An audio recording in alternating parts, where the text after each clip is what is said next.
I'm staring at the clock, counting the ticks as this session drones on. It's the third time this month that I've sat on this couch, treating my disease.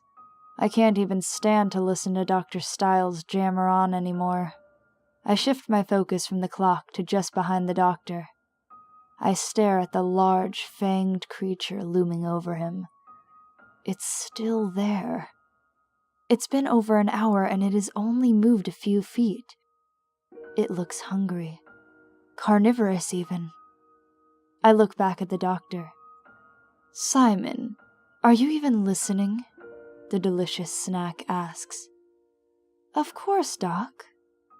"Well then, have the visions gone worse, or are you still seeing less as time passes?" I meet the creature's eyes. "Less every day," I lie. "All right, then I guess I will see you next week, Simon." "Okay, Doc. Have a good day." "Bye, Simon." As I leave, I take one more look for the creature. I can't see it anywhere. I've learned to lie to Dr. Stiles about the visions, otherwise he tries to put me on meds. A few months ago, I was almost certain he was ready to lock me away. But I won't live like that.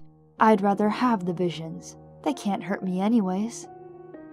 It's a short walk from the doctor's office to the train station, but my visions are usually really active here. I'm not sure if it's because I was cooped up in his office, or if it's just the worn-down buildings in this area that brings them on so bad. Almost every time, an animal crosses the street right in front of me on this road. It's usually an odd-colored cat-like creature with multiple tails. Today, it is blue, which is especially unusual.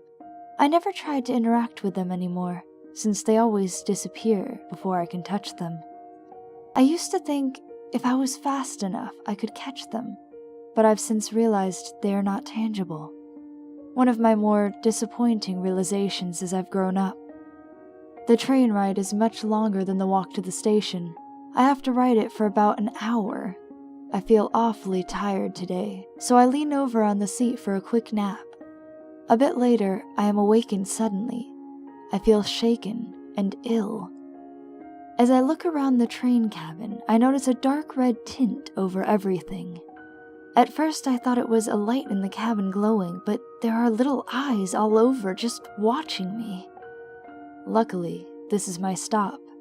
This is the most uncomfortable my visions have made me feel in months.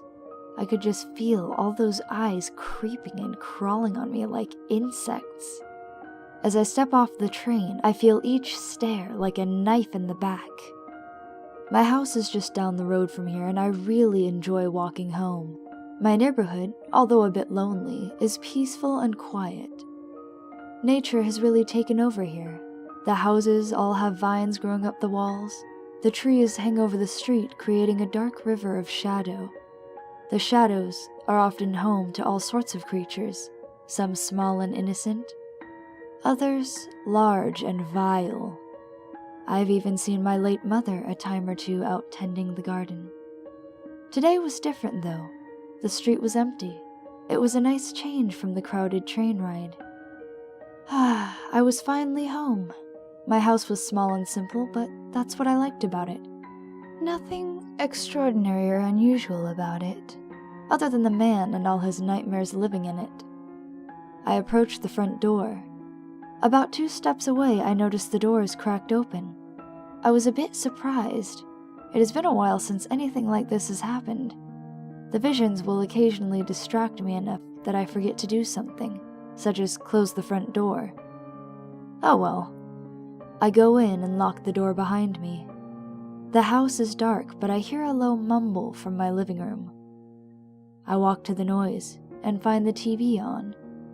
Now that is really weird. I very rarely use the TV because it tends to trigger visions. I prefer to read in the silence, but I keep the TV for guests. I click off the TV and walk to the kitchen. I open the fridge, hoping to find something good to eat. I get out a cold slice of pizza and take a bite.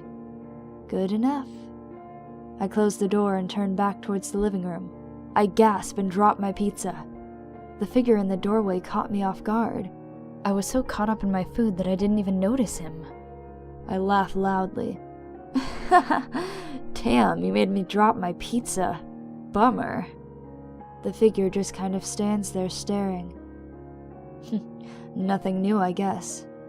I approach the doorway to the living room, but the figure doesn't disappear. Now that I am closer, I get a good look at him. He is large and bulky, looks strong. He is wearing a dark green jumper, like the ones maintenance men wear, and a black mask that just covers his mouth and nose. The most interesting things I notice are his eyes, though. They are fierce and dangerous. He looks ravenous. The man holds his hand up and waves a knife towards me. Whoa. That's creepy. I take another step, but the man is still standing there. I reach towards him, even though I know he will disappear soon enough. My fingertips just reach his chest when he grabs me. He pulls me forwards and violently plunges the knife into my stomach over and over. What's happening? I fall to the floor and feel his strength holding me down. As he hits the back of my hand over and over, I begin to fall unconscious.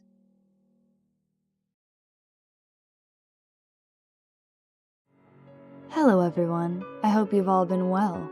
I'm sorry for taking a break on the pastas, but I hope you've enjoyed the covers that I've put out. School, work, and life have all kept me pretty busy, but don't worry, I haven't forgot about you guys. No, not at all. In fact, almost every day, I think of things that I could do for this channel. I've been writing a lot recently, and I can't really talk much about it right now, but I do have some things planned. For now though, coming up soon, I have another creepypasta, which I believe that you guys will find most interesting. I know I did. Anyways, stay safe, friends. Until next time.